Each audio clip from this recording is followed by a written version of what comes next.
So the right has made perfectly clear over, the past few decades just how much they hate anybody left of center. It doesn't matter if you're a liberal or a leftist.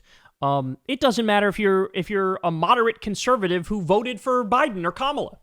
They fucking hate you. I mean, their whole media infrastructure is built on just over and over saying how much they hate half the country, right? Well, guess what? In the wake of Charlie Kirk getting shot, they really took this rhetoric and ramped it up 100-fold to the point where it's fucking scary. You got libs of TikTok calling for civil war. You got Elon Musk begging for violence. You got these politicians who are saying things that sound more like some Rwandan genocide shit than some serious adult commentary, right? You look at all the comments from Biden and Obama and fucking anybody left of center, any major Democratic politician, they're out there saying, hey, I condemn the violence. This is horrible. We can't be a country that has political violence, et cetera, et cetera. And then you look at anybody on the Republican side and it's just like, hey, is it time to start, rounding up the evildoers, This whole sentiment was reflected on Fox News, where you have Jessica Tarlov, who's the resident liberal, and she and Greg Gutfeld get into a back and forth here. But Greg Gutfeld, just pay attention to his tone, pay attention to his passion, and how this man he has hatred flowing through his veins, even for the moderate liberal who's a co-host and a co-worker that sits next to him every day.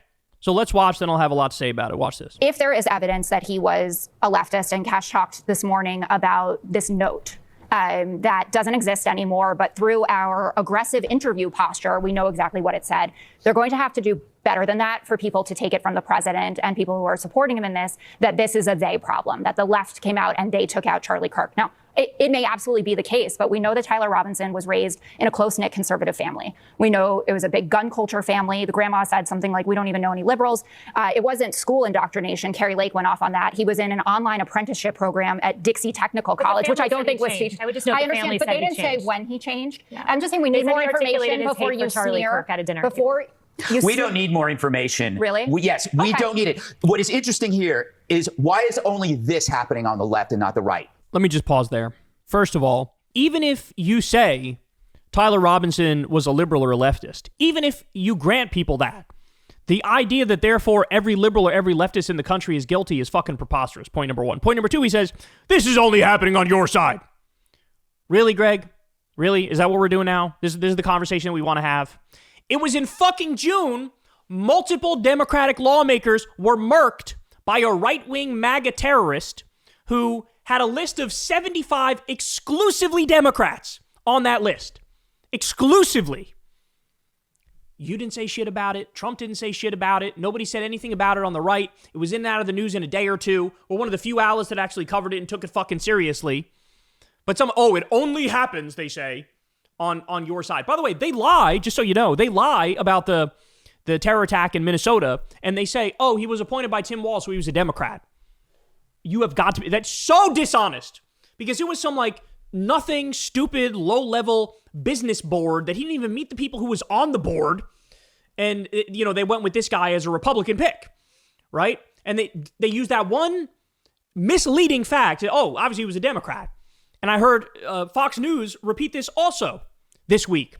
You had Brian Kilmeade, who was like, he killed those lawmakers because he had some beef with Tim Walz. This is what they said. Totally made up.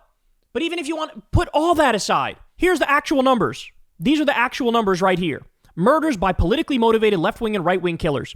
Now, of course, way more right-wing than left-wing.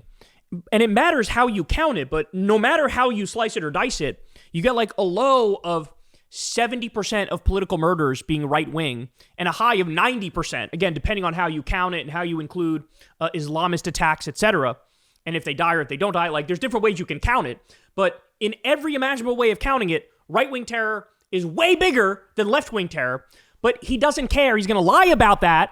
And then look at the disturbing rant he proceeds to go on. Ready? Here we go. What is interesting here is why is only this happening on the left and not the right? That's all we need to know. There's absolutely no cognitive... What about Melissa Hortman that we just talked about? You want to talk about Melissa Hortman? Did you know her name before it happened? None of us did. None of us were spending every single day talking about Mrs. Hortman. I never heard of her until after she died. She doesn't matter? Don't play that bullshit with me. You know what I'm saying is there was no demonization, amplification about that woman before she died. It was a specific crime against her by somebody who knew her. The same. Oh my God. The person who did it was a lifelong right-wing activist and Christian activist. Huge MAGA supporter. 75 Democrats' names were listed on his kill list. And basically the argument he's making is, well, it's not political. It's not really political. And you didn't know her name, therefore what? Well, he did know her name, and he did know she was a Democrat, and he knew what he was doing when he took her out and the other Democrat out. He knew what he was doing. Look at how they try to weasel their... Somehow it doesn't count. Somehow, any sort of politically motivated murder of a Democrat, a liberal, or leftist, that doesn't count. Because I'm Greg Gutfeld, and I decide I'm going to make it up, and I say that doesn't count for reasons and stuff and things. Don't worry about the specifics, but it doesn't count. You can bring up Josh Shapiro, but then you will not bring up, for example, that was a pro-Palestine person. He was a Trump voter. A Trump voter tried to burn down Josh Shapiro's house, yes. And he's trying to make it seem like, oh, it was actually a lefty. So don't use your, what about this? The fact of the matter is the both sides argument not only doesn't fly, we don't care. Well, exactly. Exactly, but in the opposite of the way you mean it. Like, I'm done with this both sides bullshit. The both sides bullshit is nonsense. The fact of the matter is, the right is more violent. Full stop. The right is more violent, and when they do their violence, they're doing it in the name of their politics way more often. That's not an opinion. That's a fact backed up by the data. But he doesn't care about the data because he's all about his feelings, and he's all about playing the victim no matter what. We don't care about your both sides argument. That shit is dead. For one thing, there is no cognitive dissonance on our side. On your side, your beliefs do not match reality. So you're coming up with these rationalizations like, what about this? Or what about that? We're not doing that because we saw it happen. Well, no, what you're doing is you're calling for civil war. What you're doing is calling for more violence. You know, I showed the tweet on the show the other day. I didn't pull it up for this segment here, but shout out to Rowan, Roenn. He put together, here's all the big name Democrats and how they responded. Here's all the big name Republicans and how they responded. And the difference was night and day. Unequivocal condemnation on the Democratic side. Oh, rest in peace, Charlie Kirk. This was horrible. Rest in peace. You know, I condemn this violence. Nothing like this should happen in a civilized country. We shouldn't solve our problems with violence. We believe in free speech. We believe in debate, yada, yada. All the things you'd expect. On the Republican side, it was literally like civil war, shut down every liberal and left-wing organization in the country. Like every violent thing you could think of, that's what they were saying. But of course, he's not going to acknowledge that. That doesn't make his side look good, does it? But no, to him, it's like, oh, if you're reacting like that, that's just passion coming from the right. And the left is just being disingenuous. You don't even really mean that you don't like the violence. This is how he views it. He would find a way to make it so that it's not the plain face reality of what it is. We saw a young, bright man assassinated, and we know who did it. We are not coming up with rational... You actually have no fucking idea. You have no idea. Does Greg Gutfeld have any idea the contradictions in the official story and how it makes no sense? Does he have any idea that this guy allegedly changed his clothes twice? Does he have any idea that the rifle, which is notoriously very difficult and takes a long time and takes tools to assemble it and disassemble it, that he assembled it and disassembled it multiple times? That he allegedly shot Charlie Kirk, disassembled the rifle instead of running after he shot him, disassembled it, put it in his backpack, jumped down, ran into the woods, then reassembled the rifle and left it in the woods? Why would you spend the time to do that? There's no reason to fucking do that. Does he know that? Does he know about the decoys that are in the crowd, the diversions in the crowd, which make it seem like a fucking professional hit job? Does he know that? Does he know about the fucking track record of issues that Charlie Kirk was having with a bunch of big money donors behind the scenes before this happened? Did you know that Netanyahu was trying to get him to come to Israel and he rejected him, and Netanyahu offered him over $100 million for TPUSA and he said no, and he allegedly was slowly changing his mind on Israel? Did he know that? No, we know who did this. No, you know who you wish did it and who you wanted to do it. And so therefore, you could take that and fucking smear half the country and act like they're all to blame, which is why we now see the biggest cancel culture effort I'd ever seen in my life being targeted at the left. You have people being fucking censored and deplatformed and fired and harassed and threatened because they dared to even just disagree. One person, somebody in the military decided, I'm just going to write direct quotes of Charlie Kirk and just post that. No commentary, saying nothing pithy, nothing ugly. Just here's his quotes. That person, they tried to get fucking fired. Somebody said, I condemn the murder. This is horrible. This is horrific. But I also disagree with the guy and I think he was hateful and here's why. Fired. And it's all because of this fucking mindset right here. That, this half the country that fucking wants peace and statistically is more peaceful, somehow you're all to blame. You're all to blame for what happened. We are calm, we are honest, and we are resolute. We're not defensive. And I understand the defensiveness. I understand why people are saying, what about this and what about this? Because if you have to face the underlying fact of this, your life is going to fall apart because you're going to realize you're not the good guys. What? You're currently fucking grabbing your pom-poms and cheerleading for a president who's waging a war on the First Amendment and randomly bombing Iran, Somalia, Venezuela. And you're so convinced, oh, you guys are the bad guys. Really? The people calling for peace are the bad guys? The people who want to give everybody health care, they're the bad guys? The people who want to raise everybody's wages, they're the bad guys? If you sat around and you defended the mutilation of children, you're not the good guys. Oh my God. That's how he describes trans people, by the way. And just for the record, there are no trans surgeries done on minors. That's not a thing. They only do the surgery when you get over a certain age. That's point number one. But listen now, you defended the mutilation of children. No. What we believe in, freedom, liberty, and medical science. And guess what? If a 18-year-old or a 16-year-old and their family and the doctor all agree, yeah, you have gender dysphoria and you can get treatment. Yeah, we fucking support that. Of course we do. Because we're not disgusting bigots who think these are degenerate perverts and they're all a problem.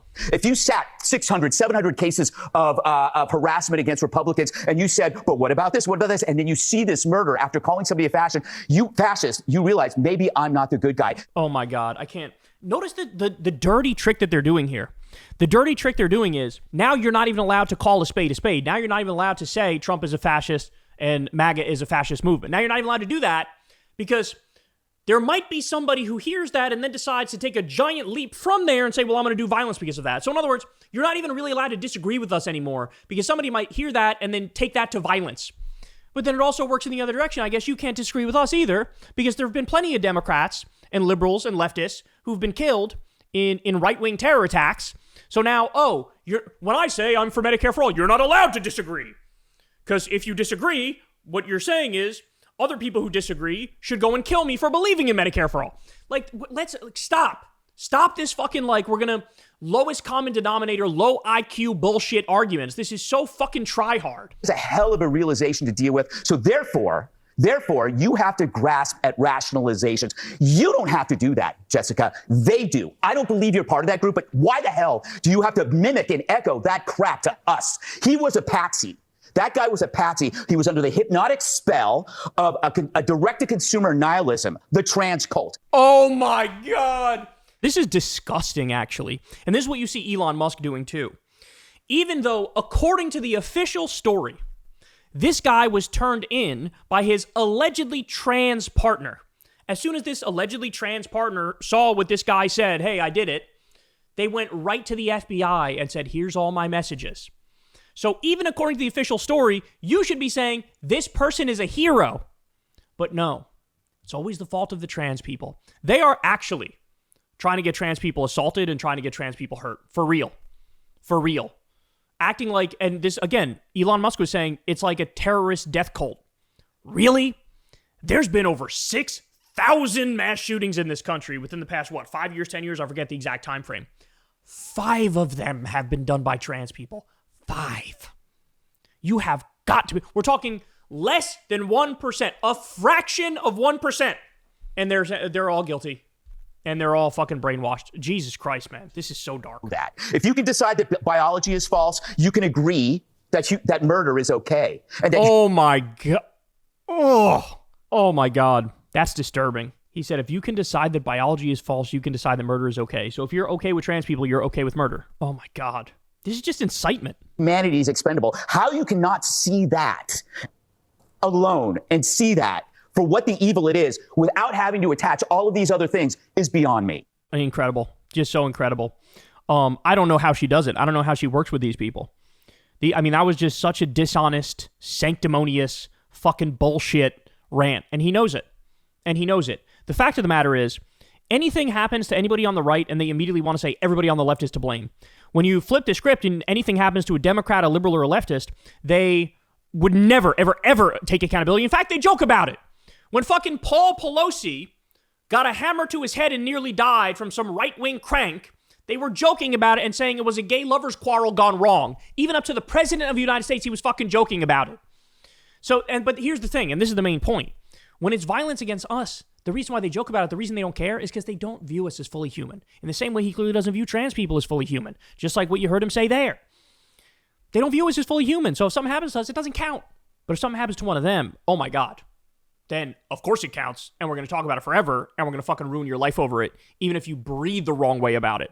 So, Jesus. I mean, there's not much else to say. But I mean, these people are becoming scary.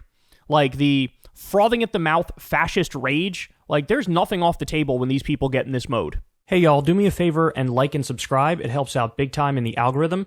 Click the bell as well for notifications when videos drop. And watch that video on screen right now. You know you want to.